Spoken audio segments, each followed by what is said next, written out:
Hello there, duelists, and welcome to another video. Today, I want to talk about a topic that isn't really talked about too much. So, in Yu-Gi-Oh!, say you're a new player and you're just getting into the tournament scene. Well, your casual duels with your friends don't really teach this, but there's a lot of etiquette that goes into Yu-Gi-Oh! At a competitive and tournament level. And you're going to really need to know this. In fact, there's even some tips in here that I didn't learn for a long time.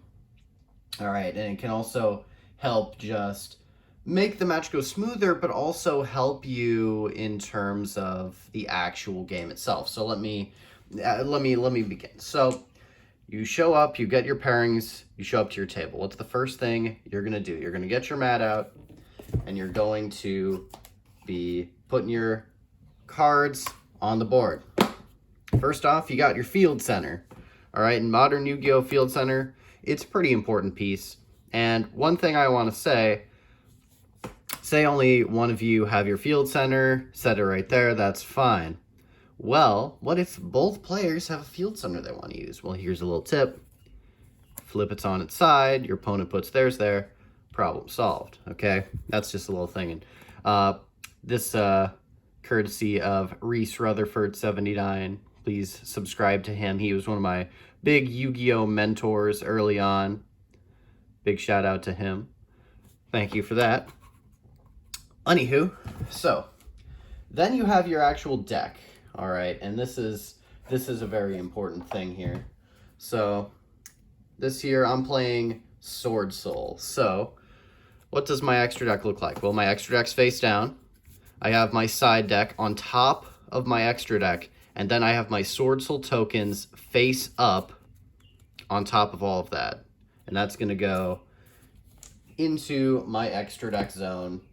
That's pretty good etiquette there. All right, you don't want to keep your side deck in your deck box, okay? Any cards inside your deck box that are not, that are for your deck but aren't actually on the board, those are considered illegal. You need to have them outside your deck box. You can't have any card in your deck box that isn't for your deck. All right, that is actually a tournament violation. But here, you have your deck, okay? Now, before you place your deck down, you're going to do a few things. You're going to be shuffling your deck good first, okay? And then you're going to be offering it to your opponent to cut.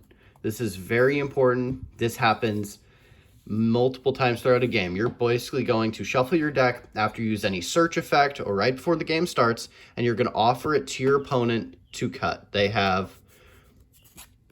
are supposed to be able to do that. That is how you keep things fair, make sure nobody's cheating. All right. Now, before you draw your starting hand, you're going to be rolling dice typically. Now, there's a few ways. Different people do it different ways. Some people will do rock, paper, scissors, but in most tournaments, at least in my locals, we roll 2 dice, and we can either call high roll or low roll. And if high roll, basically both players roll both dice. Whoever gets the higher number wins. All right, and so this time my dice have betrayed me, and unless my opponent gets a 2, they're going to be getting to choose whether they want to go first or second, okay?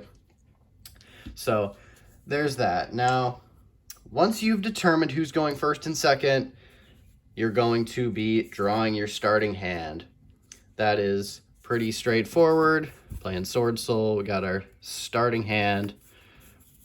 Pretty solid. And now, here's a thing that I like to do. All right, so let's say your opponent is playing a going second deck. We get to go first, all right? So here's what we're going to do. I think it is very good practice to tell your opponent what's going on. That seems pretty straightforward, but you'd be surprised. I've been in matches where it come down to the clock, and my opponent was rushing me, right? He was just saying, don't explain what you're doing, just do it. But the thing is, he had an interruption. He had an Ash Blossom that he played, and had I not did my best to quickly explain what I was doing, he would have either missed the timing or not been able to use it, because by his own words, had basically didn't want me to explain what I was doing. So it's very good to say, okay, so, Yu-Gi-Oh! Phases, if you know what you're doing, you have your draw phase where you're drawing your card for turn, but then you have your standby and your main phase. Some effects, cards like Dimension Shifter, can resolve in your standby phase. Be sure to be announcing your phases, going from standby in your main phase, announcing you're going to battle phase, you're going to main phase 2 if you need to, and then you're also your end phase, because a lot of effects can resolve in both standby and end phase, as much as you think not too much does. From there, so let's say we're playing out this turn, we're going standby main. All right, and we are going to be announcing whatever we're doing. So I say I'm going to be normal summoning my Swordsoul Moye.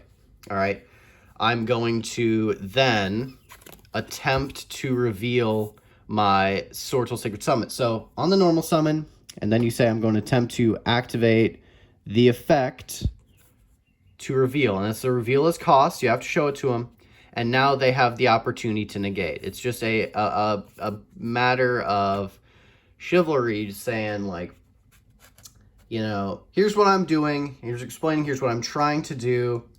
And you don't have to go so far as to tell them what you're like. You don't have to go several actions ahead and explain. Just say what you're doing in the moment. Ask if they have any response. Things like that. In modern Yu-Gi-Oh, you basically almost have to make every action with a question mark at an end. Normal summon, response, stuff like that. And that's more of a funny thing than anything. But so that's just a look at a simple etiquette like that. And yeah, after every search effect, you're going to be shuffling afterwards and letting your opponent cut. And sometimes they'll say, oh, I have no response, or, oh, I don't think you're cheating, you're fine. You're going back. You're going to be searching more anyways. Or there's even more situations where, I lost my train of thought. Situations where your opponent's like, yeah, I have nothing, combo off. Do your thing. Make your board. And that doesn't really happen at a massive tournament level, but, at locals, and your guys, your opponent's just like, hey, man, do your thing. So, now that we have a pretty good understanding, let's go to in-between games. So, in common tournament practice, all right, the loser of a game gets to choose if they want to go first or second in the next one. Okay, but they don't have to, you don't have to tell you, say you lose, you don't have to tell your opponent that until you're ready, okay? So they're going to ask you early on, right? Some card sharks will do this, and it's a really dirty practice where they'll ask what you're going to do immediately after the game. They're then going to go into their side deck, and they're going to side in cards based on what you said and then start the game. And that's a really scummy practice. So really what you should be doing is you should be siding. You should have them side, don't say anything until you are immediately ready to start the game and you're doing that pre-ritual cut. That's when you're ready, that's when you tell the opponent whether you're going first or second. And that's a little bit of a tip, because that's happened to me, where they've been able to side depending on what I've told them. And it was a good friend of mine that it kind of explained that little thing there. So that's just those are things to keep in mind when you're playing competitive Yu-Gi-Oh! Some just little etiquette rules I thought that would be a little helpful to some newer players, and hopefully these little tips will make your first tournament experience smoother, because your opponent has to do less help. But Yu-Gi-Oh players, we got a reputation for being a little toxic, but at your locals you'll find some chill people that'll be helping you out through your new journey. So yeah, I hope you guys found that informative. If you want to know this deck profile here, I can absolutely do a deck profile for this. It's on my agenda, so I will be doing a deck profile for my Sword Soul list. I think that's all for now. If you guys like the video, don't forget to like and subscribe. Make a comment if you want to say hi. And also, don't forget to take a look at my Patreon. Link is in the description. You can go and support the channel financially if you would like. That's all for now. You guys have a great rest of your day.